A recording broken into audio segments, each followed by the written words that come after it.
नमस्कार, जोहार। मैं शिवलाल सागर जमशेदपुर झारखंड से हूँ। मूलतः मैं उड़िया भाषी हूँ, लेकिन हिंदी रंगमंच के साथ पिछले 45 वर्षों से जुड़ा हुआ हूँ।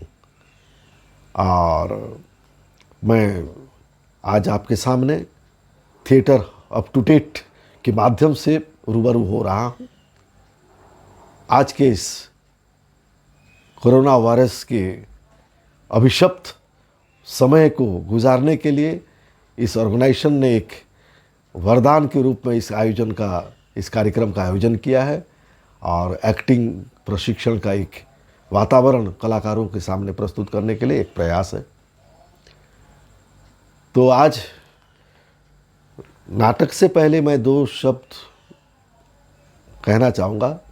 वो दो शब्द हैं कला और साहित्य। इन पर चर्चा करने के लिए मुझसे कहा गया है।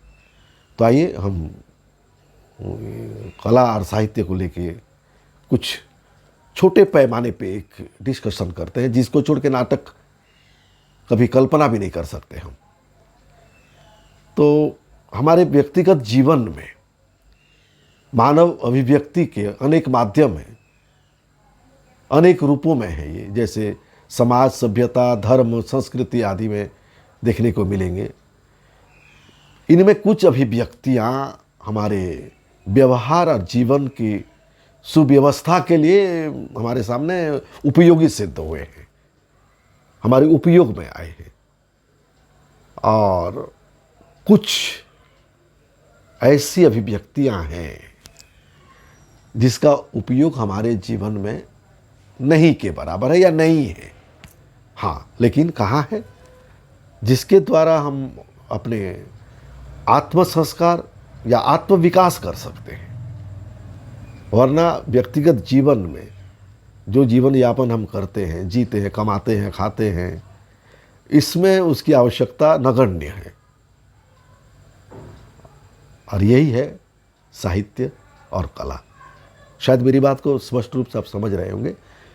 बगैर साहित्य का, बगैर कला का मनुष्य जी सकता है, जीवन निर्वाह कर सकता है। जो लोग करते हैं, नौकरी पेशा करते हैं, अपने जीवन को जी रहे हैं, लेकिन आत्म संस्कार और आत्म विकास के लिए साहित्य और कला का होना अनिवार्य है। वो हमें देता है वो। तो जैसे कि भावपूर्ण कविता, राग, ललित नृत्य, अभिनय, मूर्ति, स्तूप, प्रस्तर कला आदि कोई भी तरह की जो कलाएं हैं, इसके बिना मनुष्य जी सकता है। ये साहित्य और ये कला इस सबके लिए आवश्यक नहीं है।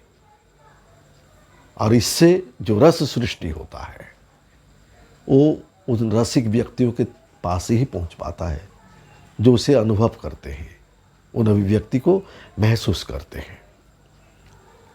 एक तरह से देखा जाए तो नाटक हो, काव्य हो, क्योंकि काव्य पर हम आगे जाके चर्चा करेंगे, दृश्य काव्य और श्रव्य काव्य पर, तो उसमें उन बातों को अवश्य मैं आपके सामने रखना चाहूँगा आगे के लिए। पर एक बात यहाँ ज़रूर मैं कहना चाहूँगा, ये जो साहित्य या कला में जो सृजनात्मक कार्य होता है, जो सृजन के एक सुख, एक कविता लिखने में एक कहीं ना कहीं आत्मिक सुख मिलता होगा उस कवि को। अभिनेता अभिनय करता है, नाटककार नाटक लिखता है, तो क्या आत्मिक सुख कहीं ना कहीं। तो उस जो सुखानुभूति है उस गायक को, उस कवि को, उस लेखक को, अभिनेता के लिए, तो उस सृजन का कोई नाम आज तक नहीं दिया गया। सृजन का कोई नाम नहीं है। इस वाक्य को ध्यान दें। हम सृजन करने के बाद उससे रस सृष्टि होता है, जो दर्शक ग्रहण करते हैं, तो उसे रस कहा जाता है। पर उस अभिव्यक्ति के माध्यम से हम कलाकार जो भी करते हैं, कुछ तो हमें भी महसूस होता होगा। वो जो आत्मिक खुशी हमें, अनुभूति हमें मिलती है, शायद उसका नाम अभी तक दिया ही नहीं गया है। और दिया गया होगा तो आप में से कोई सज्जन, कोई बुद्धिजीवी जानते हैं, तो निश्चित रूप से हम कलाकारों को उसे आप अवगत कराने की कोशिश करेंगे, हम जानना चाहेंगे। पर जहाँ तक मैं जानता हूँ, उस सृजन के सुख का अभी तक, उस सुखानुभूति का कोई नाम नहीं दिया गया है। अब प्रश्न है कला और साहित्य। साहित्य शब्द को हम लेते हैं। साहित्य शब्द का मूल शब्द जो है इसका है सहित। सहित से साहित्य बना। सहित का मतलब साथ, तो शब्द और अर्थ का साथ साथ चलना साहित्य है।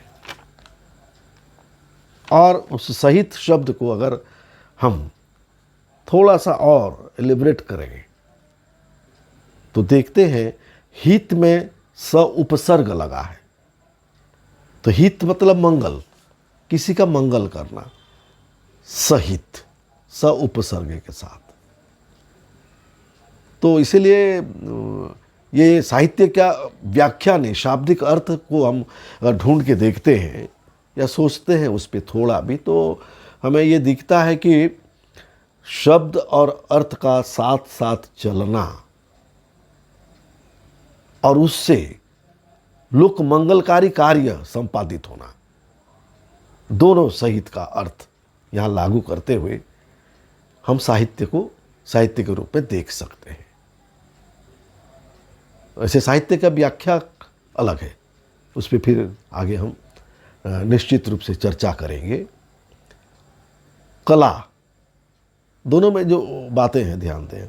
शब्द और अर्थ जहाँ मुखर होने के बाद पूरी तरह से मुखरित नहीं हो पाते हैं, शब्द और अर्थ उन भाव को, भावानुभूति को अपने लेखनी से, शब्द और अर्थ के माध्यम से जहाँ व्यक्त नहीं कर पाता है साहित्य, वहाँ कला की मदद, कला का सहायता साहित्य को लेना पड़ जाता है। शायद मेरी बात को समझने में अगर कठिनाई होती होगी तो मैं फिर से समझाता हूँ। शब्द और अर्थ से जो भावाभिव्यक्ति हम करते हैं वो साहित्य है, और प्रदर्शन करके, जैसे कि हमने पहले भी कहा, चित्रकारिता हो, अभिनय हो, काव्य रचना हो, ये सब से जो पढ़ लिख के हम करते हैं वो कला है। तो उस कला में शब्द और अर्थ मायने नहीं रखता है, क्योंकि साहित्य बुद्धिग्राह्य है और कला बुद्धिग्राह्य उतना ना होते हुए मनोग्राह्य है। तो इसके बाद हम नेक्स्ट सेशन में जब फिर से मैं आपके सामने आऊँगा तो मैं निश्चित रूप से बुद्धिग्राह्य क्या है और मनोग्राह्य क्या है इस पर विस्तृत तो नहीं कहूँगा, संक्षेप में फिर हम विचार करेंगे, कुछ बातें करेंगे। तो दोनों में एक मानसिक आंतरिक शांति, आंतरिक आनंद और भावानुभूति, सुखानुभूति होता है। तो इसीलिए आप इसे आगे के लिए हम जब बात करेंगे तो इस पर चर्चा होगी। अभी मैं आपसे विदाई चाहूँगा और नेक्स्ट सेशन में हम अभिव्यक्ति के जो दोनों में संबंध क्या है, कला और साहित्य के संबंध के बारे में हम चर्चा करेंगे। नमस्कार, जोहार।